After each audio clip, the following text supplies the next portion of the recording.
alegria de estar aqui, dizer que eu entrei na Caixa em 1982, no começo de 1982, e quando eu entrei na Caixa, a gente não era considerado bancário, nós éramos economiários, nós também não tínhamos o direito à jornada de 6 horas, e tampouco o direito à sindicalização. Eu lembro que todo mês de janeiro nós abrimos nossos contra-cheques para saber quanto que tinham sido reajustados os nossos salários, porque a gente não participava no processo de negociação, posto que não tínhamos o direito à sindicalização. E nós realizamos a primeira greve da história da Caixa, e vários companheiros e companheiras participaram desse processo, e nós fizemos o primeiro encontro nacional dos empregados da Caixa em 1985, a primeira greve. E foi uma greve que a gente arrancou a jornada de 6 horas, a gente arrancou o direito à sindicalização, e nós começamos a escrever a nossa própria história. A nossa história, sentando à mesa de negociação e discutindo as condições de trabalho, as condições salariais. Nós também tivemos o reajuste salarial nesta greve de 1985. Eu lembro que nós colocamos uma bandeira nacional na porta da matriz da Caixa para dizer que ninguém vai ter coragem de pisar na bandeira nacional.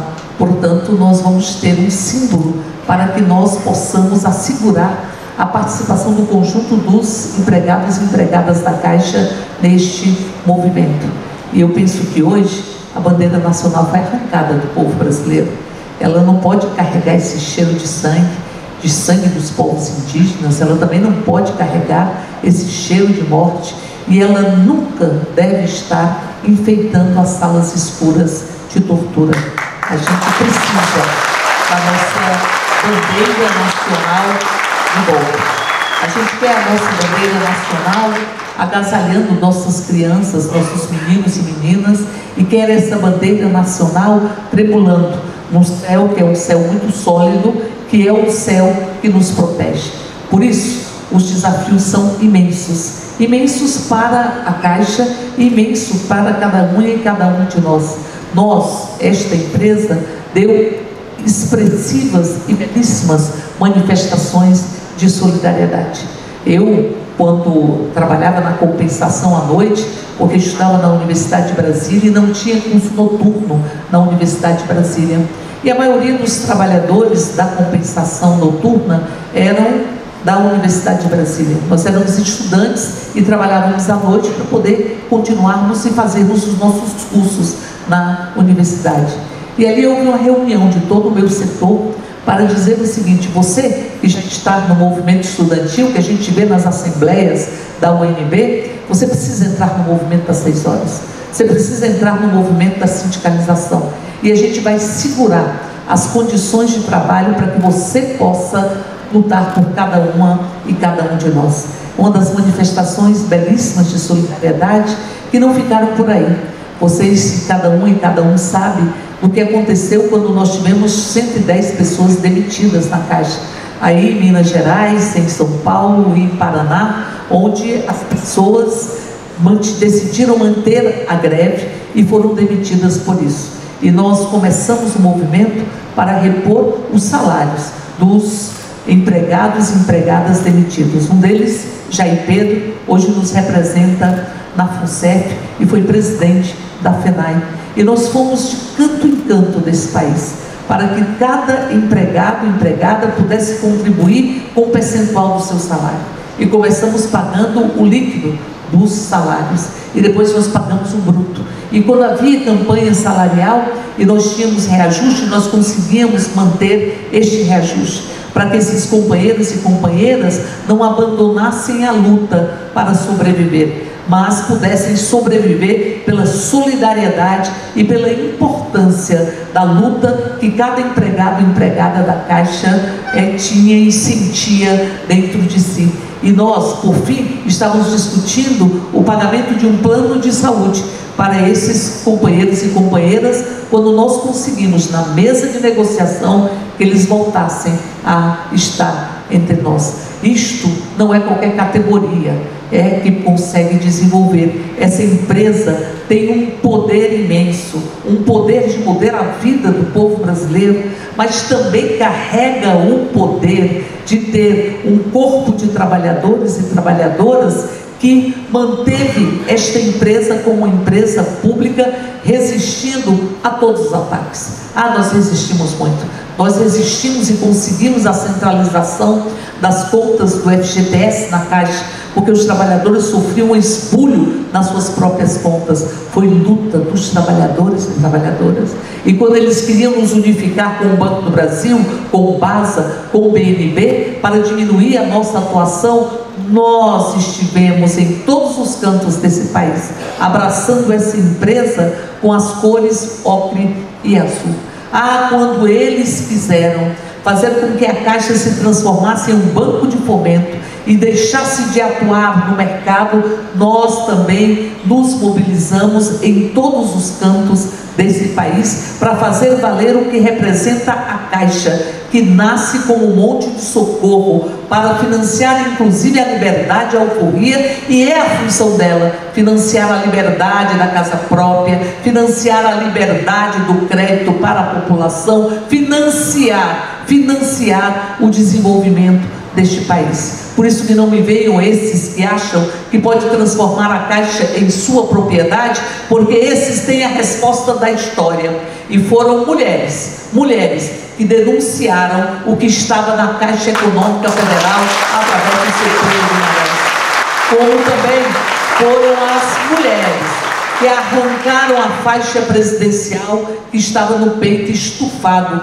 do fascismo. O que aconteceu na Caixa durante este período, destes últimos 4 anos, é o que aconteceu em todo o Brasil. O Estado foi capturado. Você tem um Estado que não cumpre a sua função precípua, e diz Celso Furtado que cabe ao Estado enfrentar os problemas nacionais.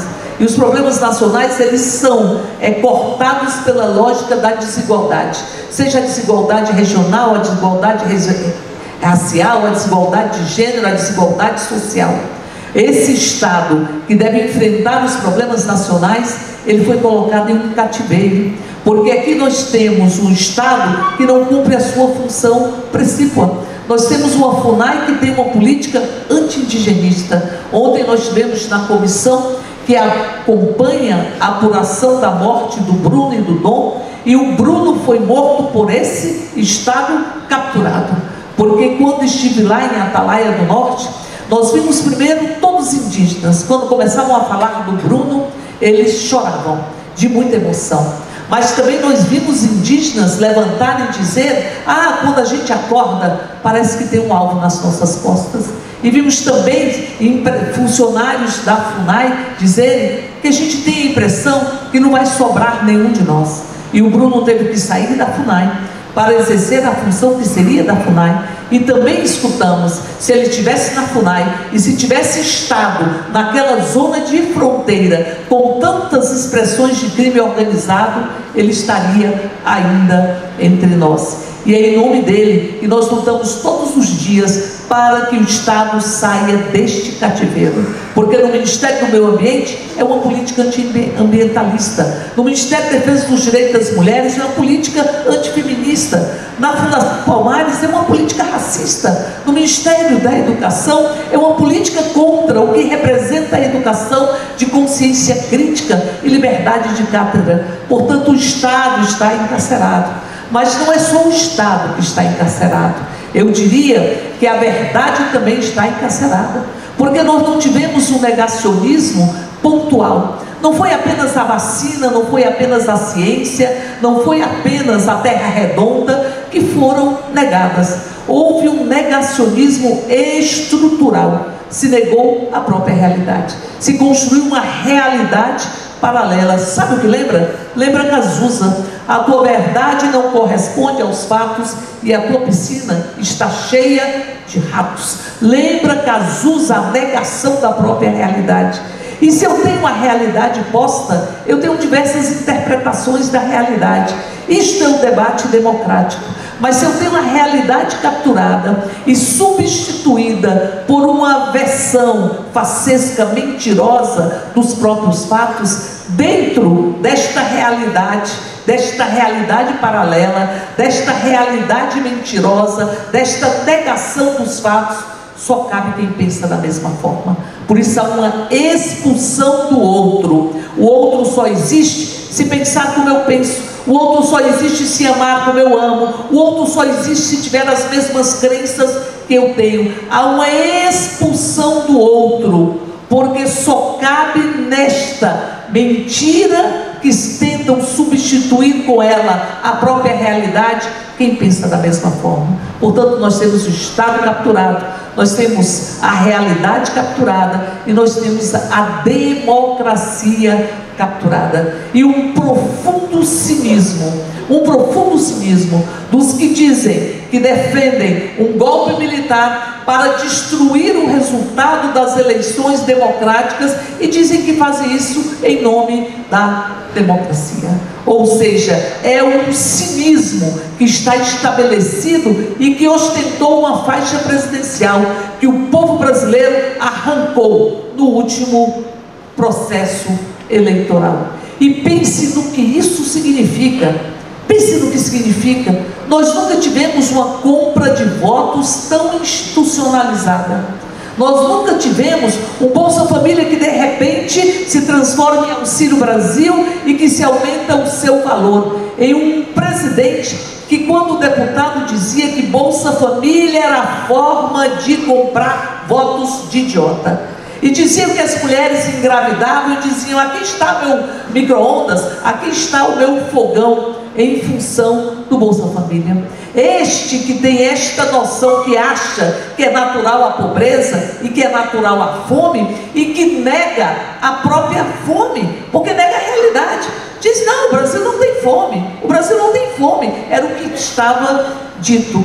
Este fez a tentativa de uma maior compra de votos institucionalizada. Para além disso, nunca tivemos tanto assédio eleitoral e nunca tivemos tanta utilização da máquina pública na nossa empresa, mas também na EBC, mas também na FUNAI, mas também em tudo quanto é canto, na Polícia Rodoviária Federal.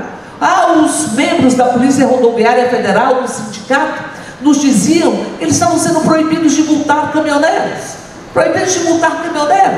Ou seja, caminhoneiros faz parte da base de apoio do próprio presidente, não podem ser multados. Dizem os servidores e servidoras da FUNAI que eles são perseguidos, porque se eles começam a fazer a atividade, que é a atividade de defesa dos povos indígenas, eles passam a ser perseguidos pela estrutura da empresa. Mas nós tivemos um processo administrativo que foi imposto a representante do Conselho de Administração, dos empregados e empregadas da EBC, porque ela denunciou assédio moral. O assédio moral que a justiça constatou. Sofreu um processo administrativo disciplinar que apontou com a sua demissão. Não será demitida, porque o povo brasileiro disse não a todo esse assédio eleitoral, a toda a compra de votos, a toda a utilização da máquina pública. Quantas vezes o presidente da Caixa submeteu a empresa aos ditames e às agendas de o senhor Jair Bolsonaro? Quantas vezes nós tivemos o representante maior da Polícia Rodoviária Federal apoiando em convocação de todos os trabalhadores e trabalhadoras, convocando servidores para defender Jair Bolsonaro? Quantas vezes nós tivemos a utilização da máquina pública em defesa de uma candidatura à presidência da República? Por isso, de todo esse processo eleitoral, a gente não deixa de se emocionar, porque lembra aquele poema, o poema que diz que o operário, ao ver a construção que ele tinha feito, que este operário sofreu a tentativa de cooptação do dono do prédio. E o dono do prédio foi oferecendo vantagens ao operário. E diz o poema que depois de tudo isso, o operário disse não. E o povo brasileiro disse não ao assédio. O povo brasileiro disse não à barbárie que está em curso nesse país. E digo que quando a gente fala de assédio, nós estamos falando de diversos tipos de assédio. Nós estamos falando do assédio institucional, das instituições sendo assediadas. Mas nós também estamos falando do assédio organizacional, da organização da empresa que assedia. O assédio institucional, o assédio organizacional, a ele se soma o assédio das relações interpessoais, porque há uma autorização para assediar, há uma autorização para expulsar, há uma autorização para matar nesse país, a partir da presidência da República, que possibilita que nós tenhamos o assédio interpessoal, do chefe que acha que pode jogar, como Pedro Guimarães, café quente em um gestor, porque o gestor selecionou uma foto que não era a melhor foto dele para as suas mídias sociais. De um gestor que acha que pode forçar todo mundo a sair do 21º andar e sair em escada seguindo. De um gestor que acha que pode tratar as pessoas com palavras de baixo calão. Esse senhor Pedro Guimarães, ele provocou assédio institucional, querendo fazer com que a Caixa servisse ao presidente da República, um assédio organizacional.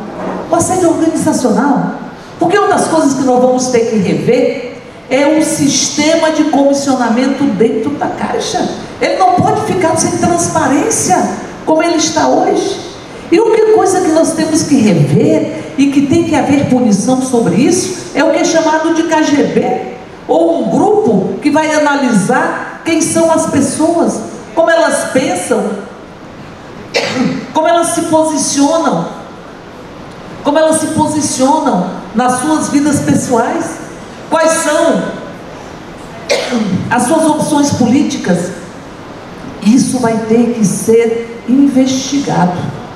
Nós não podemos sair do que nós vimos na Caixa, do que nós vimos de assédio moral, o que nós vimos de assédio sexual, o que nós vimos de um presidente achar que pode impedir as pessoas de vestirem gravata vermelha, de pintarem as unhas das mulheres de vermelho, de usar o vermelho, de vermos trabalhadoras terceirizadas colocadas dentro de um banheiro para que o presidente não visse que elas estavam vestindo vermelho. Isso não pode simplesmente ser naturalizado. Isso não pode simplesmente se passar por cima e achar que está tudo bem. Não está tudo bem. Nós perdemos um trabalhador, um empregado da Caixa, que eu tive a oportunidade de conhecer, ao que tudo indica, vítima deste processo de assédio moral, que pulou com um crachá no peito. Aí eu lembro quando era presidenta do sindicato, quantas pessoas atentaram contra as suas vidas no Banco do Brasil, quando eles mudaram o sistema, ou como eles transformaram a lógica do banco na empregabilidade, e elegeram aqueles que deveriam estar fora da empresa, e as pessoas se sentiram arrancadas de dentro da empresa, e arrancadas da sua própria identidade. Porque eu tive a oportunidade de ir no Japão, em 94, representando a CUT, e ali os japoneses falam dos princípios divinos. E os princípios divinos que criaram a 4ª Revolução Industrial, ou a 3ª Revolução Industrial, eles falam em emprego vitalício, eles falam em promoção por antiguidade e eles falam em boa remuneração. Isso desenvolve uma fidelização, porque as pessoas entram na empresa para que elas possam se aposentar na empresa, porque as pessoas sabem que vão sendo promovidas ao correr da sua vida laboral e que elas sabem que tem uma boa remuneração. A primeira coisa que eu atestei e que me ocorreu era que isso existia nas nossas empresas. Nas nossas empresas existiam isso. Por isso há uma fidelização tão grande. Por isso a gente sai da Caixa, mas ela não sai dentro da gente. Por isso, em qualquer lugar que a gente esteja, a gente não admite que se fale mal da Caixa. E por isso a gente se coloca contra todas as tentativas de tirar da Caixa a sua função e a sua função de construção de um Brasil diferente. E vejam que tudo isso foi destruído. E foi destruído quando eles disseram: não, agora não é mais a ascensão que se faz, agora nós temos os cargos, e os cargos, se você tem, sai de um salário de 3 mil, vai para um salário de 20 mil, vai para um salário de 15 mil, e você fica dependente daquele próprio cargo. E ali o que nós vimos naquela época, em 95, que era um processo para diminuir os custos, onde se tirou os benefícios, se tirou a licença-prêmio, se tirou tantos benefícios, era uma tentativa de adequar o custo da Caixa, para que esse custo fosse diminuído e facilitar um processo de privatização, Caixa e Banco do Brasil. E vários empregados do Banco do Brasil e empregadas, eles atentavam contra a sua própria vida. Nós não podemos admitir que isso há uma naturalização de tudo isso que aconteceu na Caixa, e que tudo isso que vai deixando as suas marcas, porque a gente ama essa empresa. E é porque a gente ama essa empresa que a gente defende que essa empresa possa valorizar o que ela tem de mais importante e mais fundamental, que é o seu corpo de empregados e empregadas, e que foi tão negado pela presidência da própria Caixa. Eu diria que nós vamos ter e vamos assumir e vamos reconstruir essa empresa. E vamos reconstruir essa empresa fazendo uma profunda investigação de tudo o que aconteceu com ela. Nós fizemos muitos requerimentos sobre o Caixa Brasil, inúmeros requerimentos de informação, que eles nunca respondiam integralmente, mas fizemos requerimento sobre por que a Caixa contrata um amigo de Jair Bolsonaro, chamado Cuiabano, para ganhar, dizem, algumas dezenas, ou seja, 400, 500 mil reais, não sei, e que contrata para fazer 3 peças para as mídias sociais e coloca sob sigilo. Coloca sob sigilo. O que é que faz com que se contrate, faça esta contratação, e esta contratação sem licitação, e se coloca em sigilo? Tem que quebrar o sigilo. Tem que quebrar o sigilo para saber o que fizeram com a Caixa. O que fizeram com a Caixa, eles tentaram esconder naquele tapete espesso da própria impunidade e da ausência de transparência. Por isso são muitos desafios que estão postos. Nós precisamos investigar tudo o que aconteceu na Caixa, para que nós possamos romper qualquer sinal de impunidade. Segundo, nós precisamos organizar o diagnóstico que vocês já têm, que você está tendo, com todas as entidades que representam os empregados e empregadas da Caixa. Nós precisamos organizar esse diagnóstico para levar para o governo de transição, para dizer que nós precisamos mudar o encarreiramento, que nós precisamos mudar as comissões por vendas de produtos, que nós precisamos escutar quem constrói a Caixa todos os dias e quem resiste a todos os ataques que ela tem sofrido durante todos esses anos. Se vocês me disserem o que é que nós vamos buscar no próximo governo, primeiro, a profunda transparência. Segundo, a valorização da participação de todas as entidades que representam os empregados. Terceiro, nós queremos revogar as outras resoluções da CGPAR. Nós queremos revogar, porque o presidente Luiz Inácio Lula da Silva tem dito que vai fazer um revogaço em várias áreas. Nós queremos entrar nesse revogaço. Nós queremos revogar as outras duas resoluções, porque nós construímos a derrota de uma delas com a participação absolutamente imprescindível da FENAI, da FENAG, a participação efetiva das nossas entidades.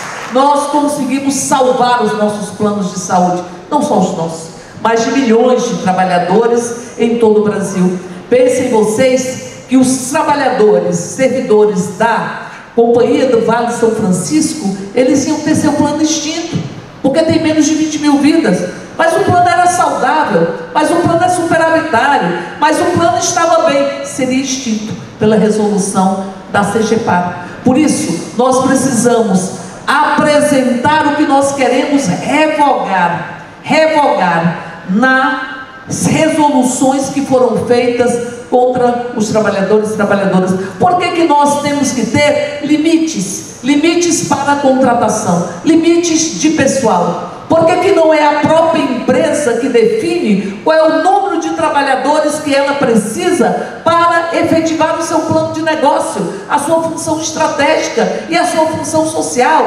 Nós temos que revogar a resolução que estabelece limite de contratação, porque você tira a possibilidade, inclusive, de livre concorrência, porque você não pode contratar quem você quer contratar efetivamente para levar adiante a sua própria estrutura e o seu próprio negócio. Por isso são muitos desafios que estão postos, e um dos desafios que estão dados é que nós precisamos aprovar um projeto, que é o que tudo indica já está na Câmara, para legalizar os títulos híbridos, porque a Caixa vai devolver dezenas de bilhões para a União em títulos que era para alavancar a própria empresa, para cumprir o acordo de Basileia e para cumprir a sua função social. E o Conselho de Administração, me parece, decidiu com o voto contrário de Rita Serrano que deveria fazer isso em 4 anos. Em 4 anos. Se em 4 anos vai se devolver o que eles disseram, a empresa não vai ter lucro, a empresa não vai ter participação nos lucros, inclusive, mas como é que a empresa vai ter condições de investir? Se tudo que ela arrecada, ela vai ter que, em grande medida, pagar, porque será em 4 anos, uma dívida que não deveria existir. Nós temos 2 caminhos que não são colidentes. Um deles é trazer e aprovar este projeto que legaliza os títulos. E o segundo é revogar com o novo Conselho de Administração o prazo exíguo, prazo de 4 anos para devolver todos esses valores que nós, de verdade, não devemos. E por fim dizer que nós resistimos muito no Congresso, resistimos muito. Nós resistimos à tentativa de fatiamento da própria Caixa para que ela pudesse ser privatizada sem passar pelo Congresso. Vocês lembram da medida provisória que autorizava que se construísse todas as subsidiárias, porque subsidiárias podem ser privatizadas sem que se analise pelo Congresso, no Congresso, estas privatizações. Nós soubemos o que foi a abertura de capital da Seguridade, que eles queriam que nós perdêssemos o que é lucrativo para o sistema e para o banco, que é lucrativo inclusive para o conjunto do sistema. Eles chegaram a tentar aprovar um banco digital como se fosse uma empresa à parte, que seria então alvo fácil de um processo de privatização. Nós resistimos e conseguimos manter essa empresa, mas nós perdemos o monopólio do penhor, por enquanto ainda está no Senado, e perder o monopólio do penhor, nós fomos procurar a direção da Caixa. Diz para o presidente que ele é contra, porque se ele for contra perder o monopólio do penhor, ele é tão amigo do Bolsonaro, ele consegue o que ele quiser aqui. E nós fomos procurar a direção da Caixa, e a direção da Caixa, não, a gente vai se adaptar. A gente vai se adaptar. Sabe o que significa perder o monopólio do penhor? Que você pode ter no penhor, no crédito por garantias móveis, uma profunda lavagem de dinheiro. Que você não precisa ter pessoas qualificadas, como nós temos na Caixa, os avaliadores e avaliadoras de penhor qualificados para exercer aquele tipo de crédito. Que você não tem segurança, inclusive, da garantia móvel. Tudo isso eles passaram na Câmara, está no Senado, e a gente acha que não vai levar adiante. Eles aprovaram uma loteria, a loteria da saúde e do turismo. Se a gente analisar a loteria da Caixa, por volta de 38%, 40% dos rendimentos, eles são destinados às políticas públicas.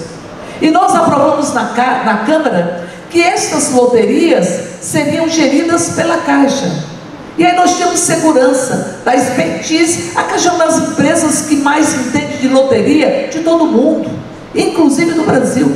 Então que nós teríamos a segurança do retorno de parte da arrecadação, substancial parte da arrecadação, para as políticas públicas de saúde e de turismo.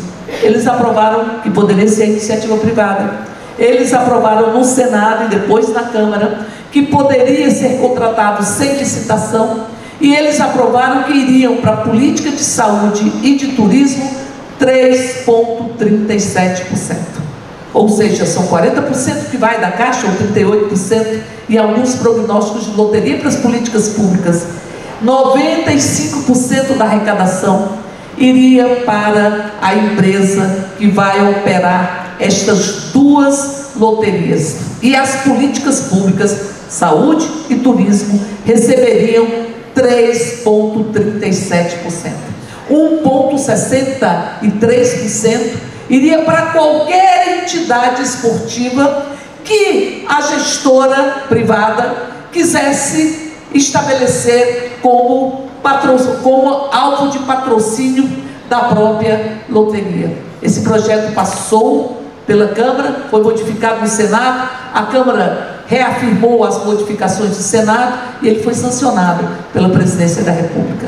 Como cabe ao nicho da economia, ao Ministério da Economia, estabelecer quais são as condições e a contratação, nós podemos, um projeto já sancionado, não colocá-lo em prática.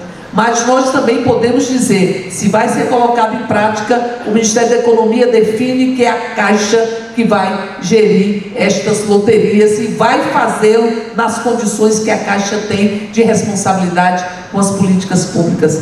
Digo para vocês que é uma época de revogar uma série de medidas que foram postas, e é uma época de construir os diálogos necessários com todas as entidades, penso eu, ainda no governo de transição, para que nós possamos estabelecer diagnóstico e possamos avançar na perspectiva da construção da Caixa que o povo brasileiro precisa, a Caixa que a gente constrói todos os dias. Eu sei o que os gestores têm enfrentado, que tem enfrentado de ausência de pessoal, de ausência de condições, sei dos gritos de socorro que foram ditos, inclusive durante o auxílio emergencial, o pagamento do auxílio emergencial. Sei o que representa tocar essa empresa lá na ponta, com o nome que ela carrega. Esse X, ele é uma das marcas mais respeitadas de todo o Brasil. Sei o que é construir essa empresa todos os dias com essa gestão que nós passamos, e agora nós sabemos como nós queremos reconstruir a empresa com a valorização do seu maior patrimônio e ao mesmo tempo com a condição de que ela cumpra a sua função. É a maior articuladora de políticas sociais de todo o Brasil.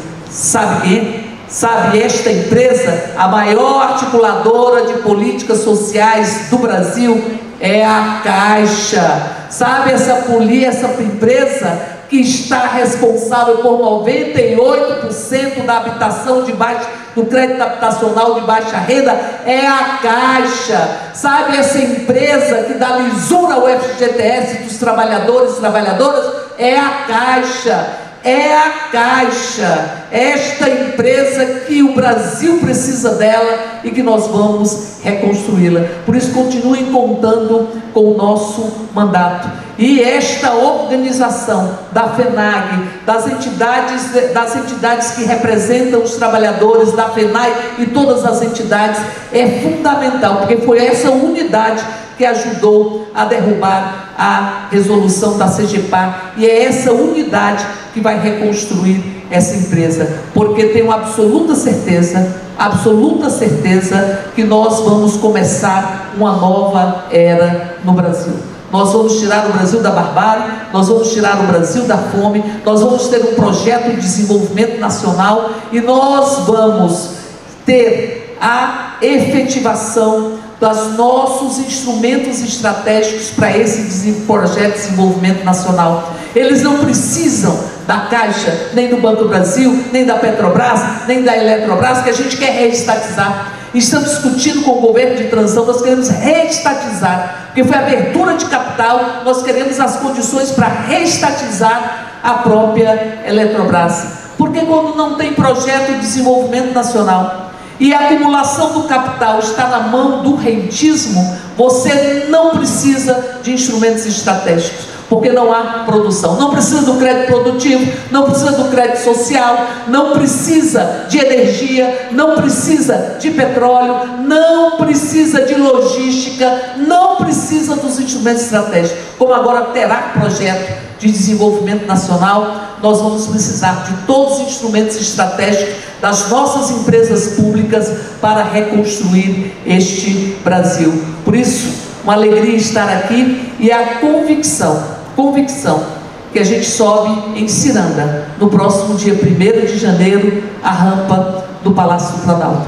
A gente sobe em Ciranda, a gente vai subir com todas as lutas, a gente vai subir com todas as cores, a gente vai subir com o maracá, a gente vai subir com o berimbau, a gente vai subir com a sanfona, a gente vai subir com todos os sons. E quando a gente fala do maracá, eu lembro da fala de uma liderança indígena que ela dizia: começaram a nos atacar pela caneta, arrancando-nos do orçamento, arrancando os nossos direitos constitucionais, e agora nos atacam com os fuzis. Nós vamos subir com todos os corpos, todas as cores, em Ciranda, a rampa do Palácio do Planalto, para a gente dizer que este país tem uma empresa que se chama Caixa Econômica, e que essa empresa tem a força imensa de quem a constrói todos os dias. É tempo de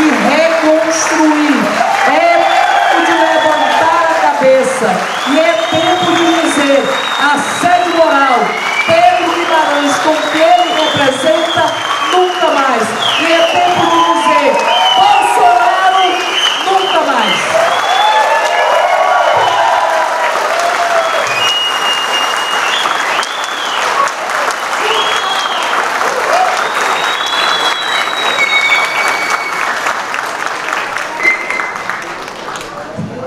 Deputado, muito obrigado.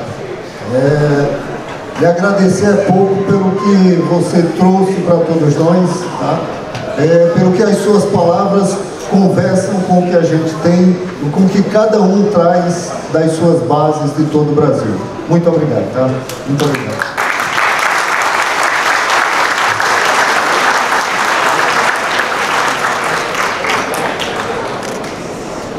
A noite tem festa, né? E é tempo também de festa. E apenas para dizer que esse importante é o diagnóstico que vocês já têm, eu penso, e as sugestões. E sugestões de revogaço. Acho que a gente tem que trabalhar isso. E todo mundo sabe que é um governo muito amplo. Muito amplo.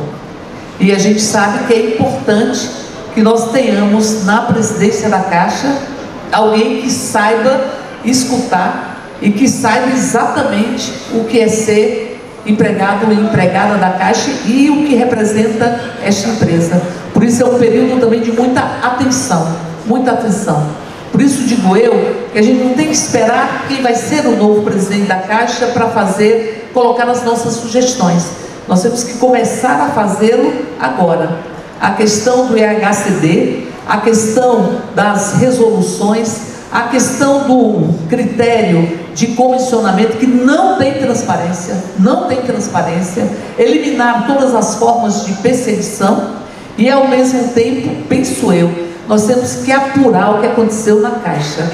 Nós vamos estar acompanhando isso, apurar com profundidade o que aconteceu na Caixa. Nós temos vários exemplos de assédio moral, e aqui eu citei vários deles, mas eu penso que nada foi tão doído como a Caixa. Nada foi tão doído.